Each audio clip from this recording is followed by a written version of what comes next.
देख रहे हैं जोहार झारखंड, आपके साथ मैं हूं शिप्रा झा। झारखंड में साल 2025 रोजगार के सवाल पर सरकार के लिए बड़ी चुनौती होगी। लंबित परीक्षाओं को लेकर बेरोजगार युवाओं की नजर राज्य की हेमंत सोरेन सरकार पार्ट 2 पर टिकी हुई है। एक तरफ जहां सत्ताधारी दल चुनाव में किए गए हर वादे को पूरा करने का दावा कर रही है, वहीं बीजेपी ऐसे दावों पर सवाल उठा रही है।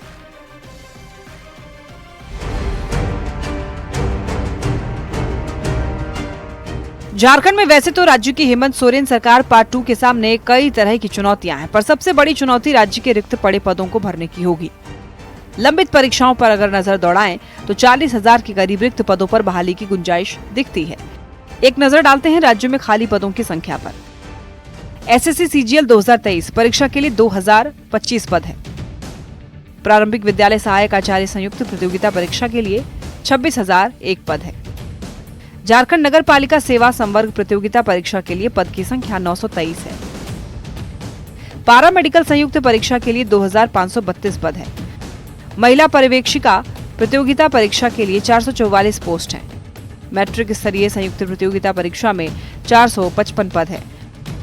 उत्पाद सिपाही प्रतियोगिता परीक्षा में 583 पद पर बहाली होनी है। झारखंड स्नातक तकनीकी योग्यताधारी संयुक्त प्रतियोगिता परीक्षा में 594 पद है। आरक्षी प्रतियोगिता परीक्षा के लिए 4,919 पद हैं।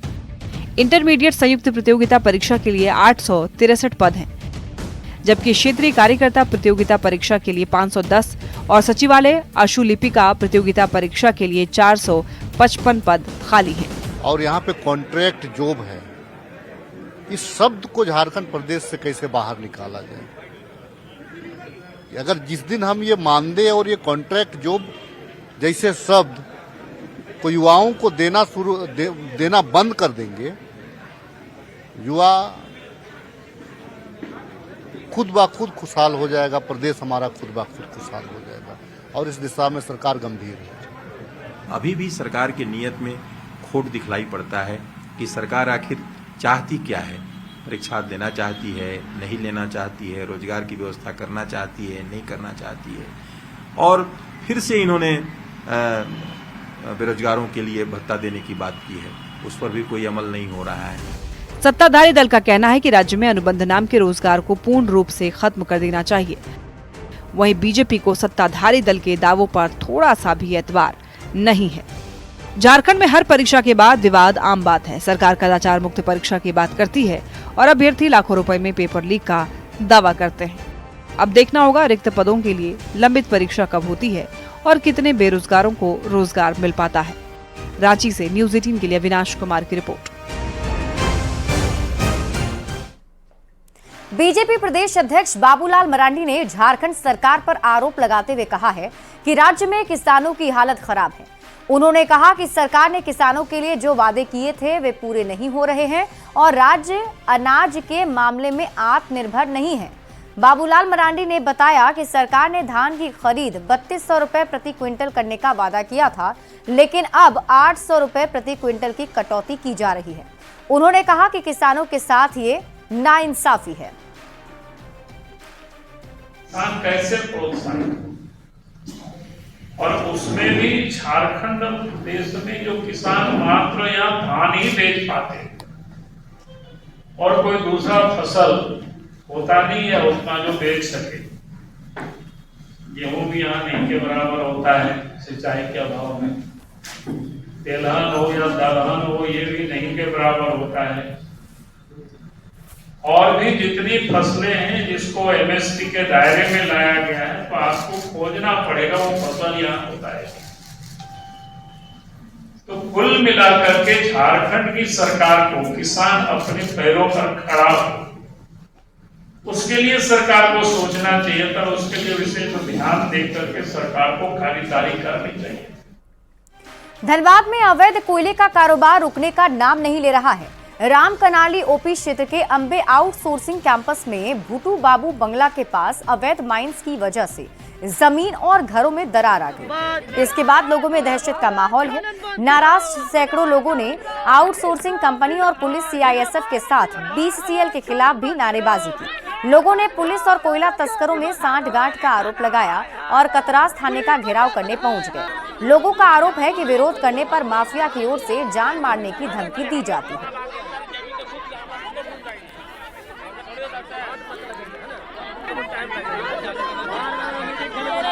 पति बेटा कोई भी जाएगा बाजार, हम लोग दिन दहाड़े उठा लेंगे। हम लोग रोक कर रहे हैं कोयला में, काहे क्यों रोक कर रहे हैं? कंपनी वाला से क्यों नहीं लड़ रहे हैं? तो कंपनी वाला से हम लोग लड़ रहे हैं भैया। तो हम लोग बोले जगह दीजिए, हम लोग सुरक्षित जगह दे दीजिए, हम लोग यहाँ से चल जाएंगे।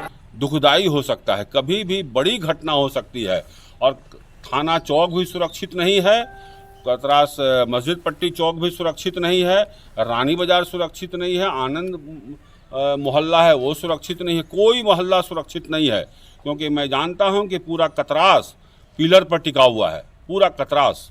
और जिस प्रकार अवैध कटाई हो रही है और पिलर की आसानी से कटाई हो रही है, उससे पूरा कतरास पर भविष्य का खतरा है।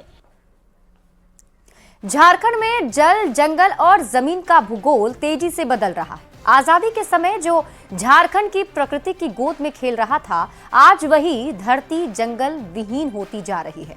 सवाल है कि जब जंगल ही नहीं बचेगा तो जीवन कैसे बचेगा? ये रिपोर्ट देखिए।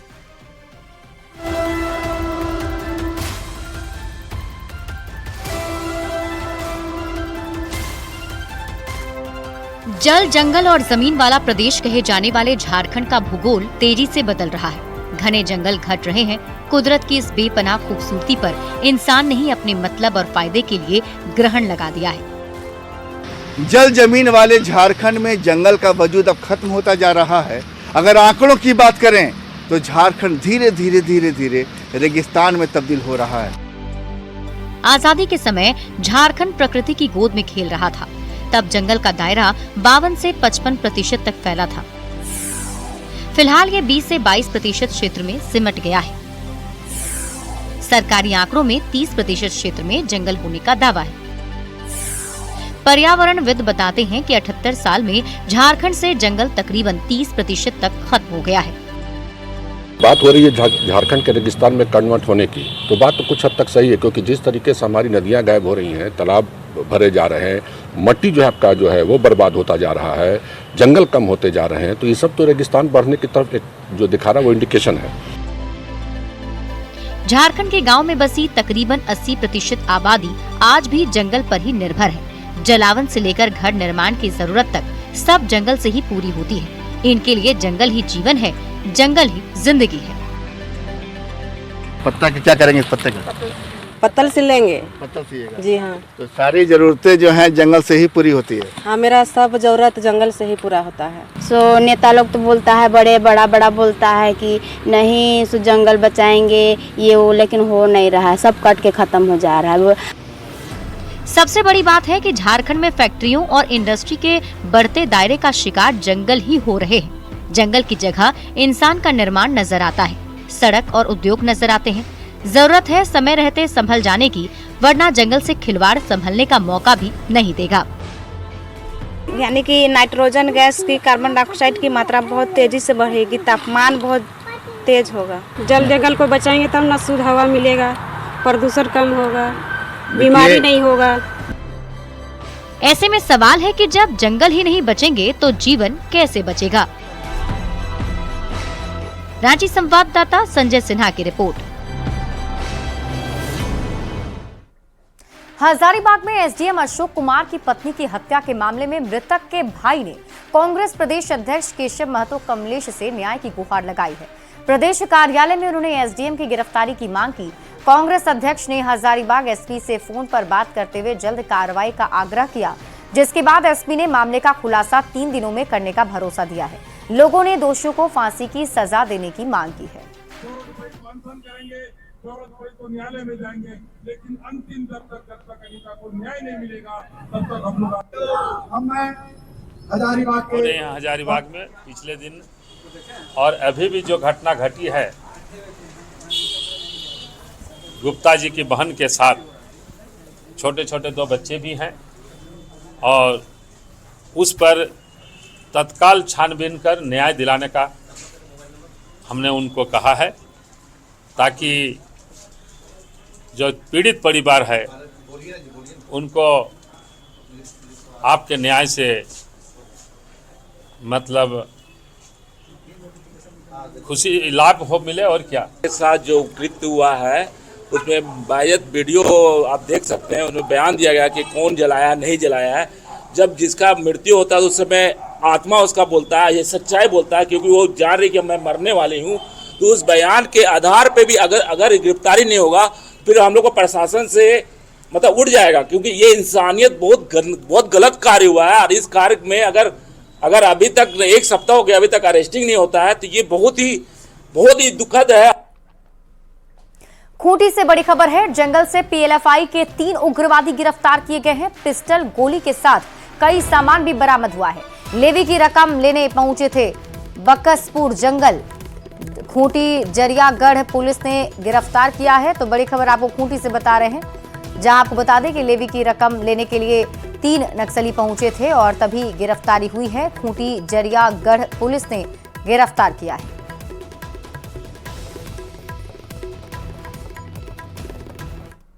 देवघर के चांदन थाना क्षेत्र में अपराधियों ने एक ऑटो चालक के सिर में गोली मार दी। स्थानीय लोगों ने घटना की सूचना परिवार को दी, जिसके बाद परिवार के सदस्य भी घटनास्थल पर पहुंचे और चालक को सदर अस्पताल में भर्ती कराया। बेहतर इलाज के लिए घायल ऑटो चालक को हायर सेंटर रेफर किया गया है। फिलहाल पुलिस पूरे मामले की जांच में जुटी हुई है।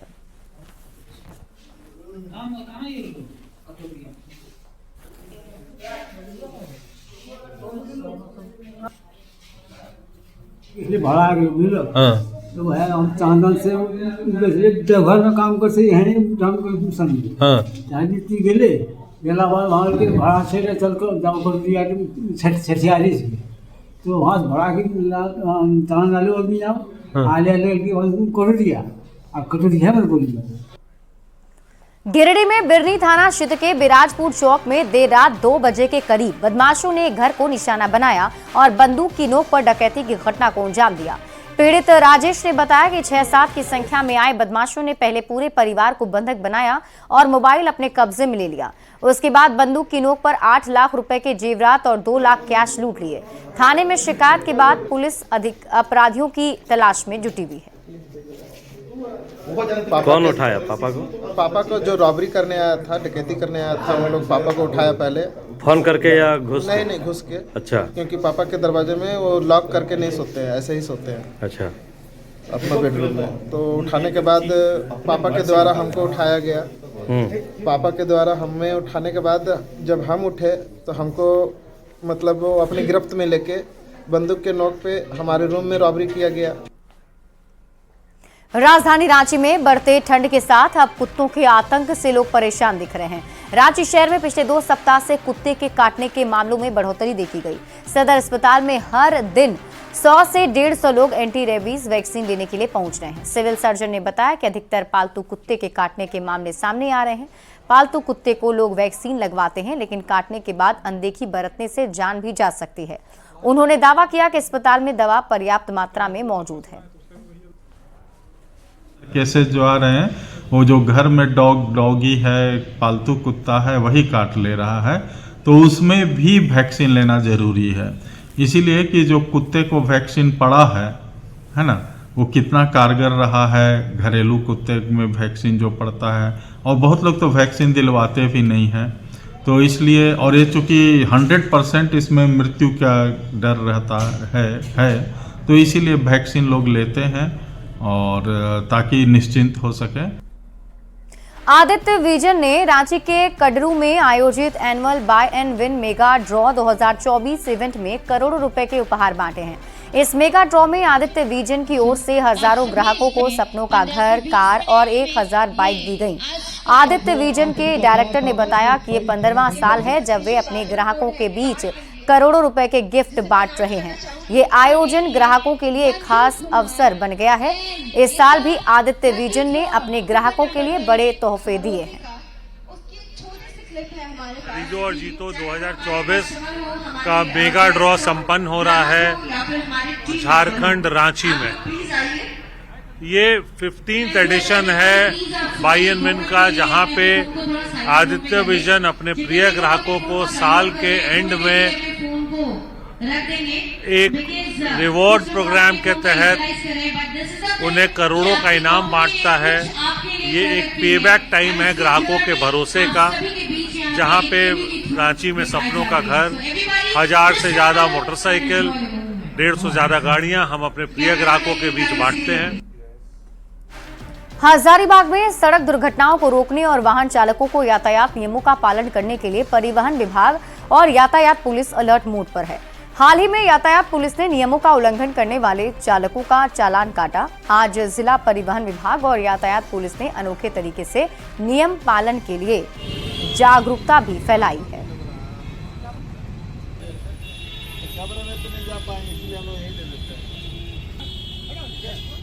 ये अपील कर रहे हैं कि आप लोग हेलमेट अवश्य पहनिए और जानते ही हैं कि दिसंबर और जनवरी ये 2 मंथ है, थोड़ा सा एक्सीडेंटल मंथ है, जिसको लेकर के बड़े पदाधिकारी के निर्देशानुसार हम लोग लगातार जागरूक भी कर रहे हैं, हेलमेट पहनने का अपील भी कर रहे हैं और जो उल्लंघन करते आ रहे हैं उनको फूल माला पहनाकर गुलाब फूल दे करके उन लोग को सम्मानित करते हैं ताकि आगे से वो हेलमेट अवश्य पहने। जनवरी माह जो है वो रोड सड़क सुरक्षा माह मंथ जो है मनाया जाता है। उसी परिप्रेक्ष्य में जो है हम लोग का यह अभियान चल रहा है और जिसमें जो है हमारे परिवहन विभाग के द्वारा प्रतिदिन कोई न कोई अभियान चलाने का निर्देश प्राप्त है। तो आज हम लोग उसी तरह रोड पे उतरे हैं और आज हम लोग का रोज़ डे है।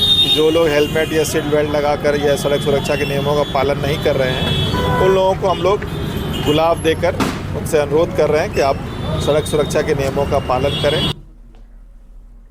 रांची से बड़ी खबर है, हरमू क्षेत्र में कल 3 घंटे कटेगी बिजली। बड़ी खबर आपको रांची से बता रहे हैं, रांची के हरमू क्षेत्र में कल 3 घंटे तक बिजली कटेगी। अगर समय की बात करें तो सुबह 10:30 बजे से दोपहर 1:30 बजे तक बिजली कटेगी। 5 मेगावाट की जगह 10 मेगावाट का ट्रांसफार्मर लगेगा।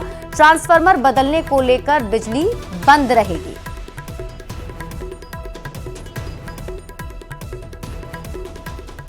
अड़सठवीं राष्ट्रीय स्कूली खेल प्रतियोगिता 2024-25 का आयोजन रांची में होगा, जिसमें नेशनल गेम्स की 5 प्रतियोगिताएं शामिल हैं।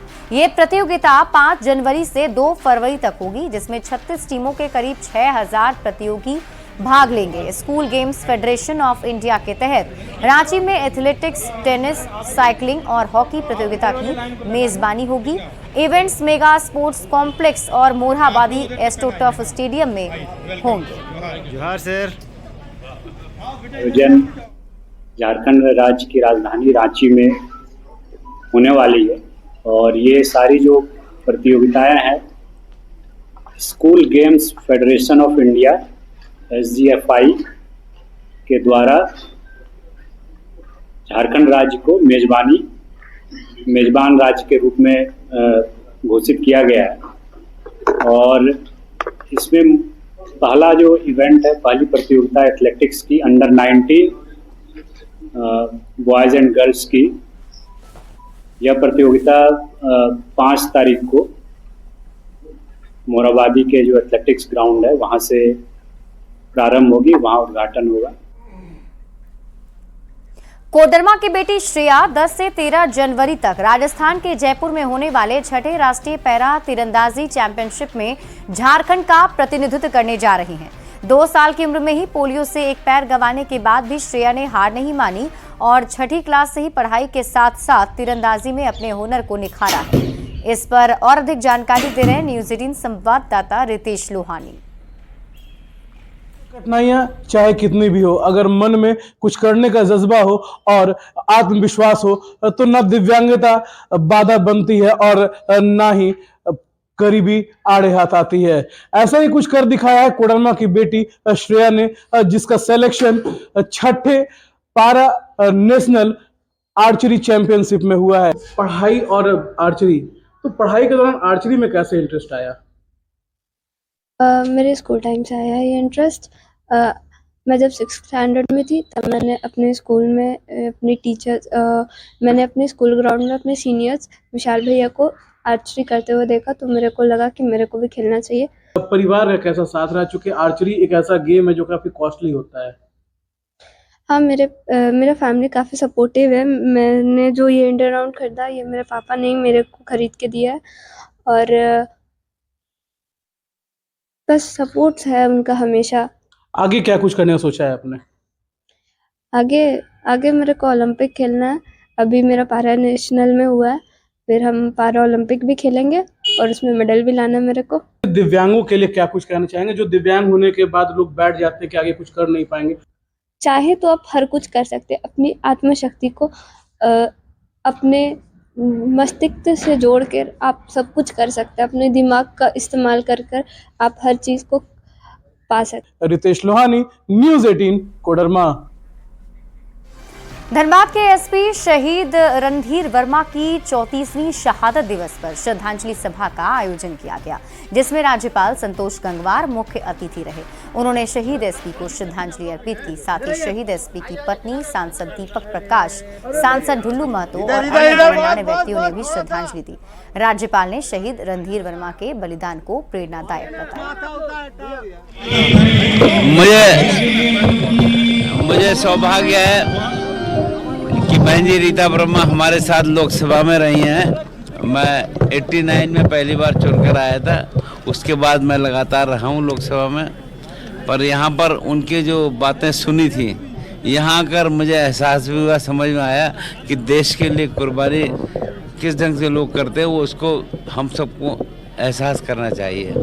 एक ऐसे एसपी जो अपने जान तक को कुर्बान किए, आतंकवादी जो पैसे से समृद्ध होना चाह रहे थे और बैंक लूट करके अपने पैसे के पावर को बढ़ाना चाह रहे थे मसल पावर के बाद, और आज 34वें पुण्यतिथि पे भी लोग, हम पूरा धनबाद उनको याद करता है और धनबाद हमेशा उनको सम्मान के दृष्टि से ही देखता है।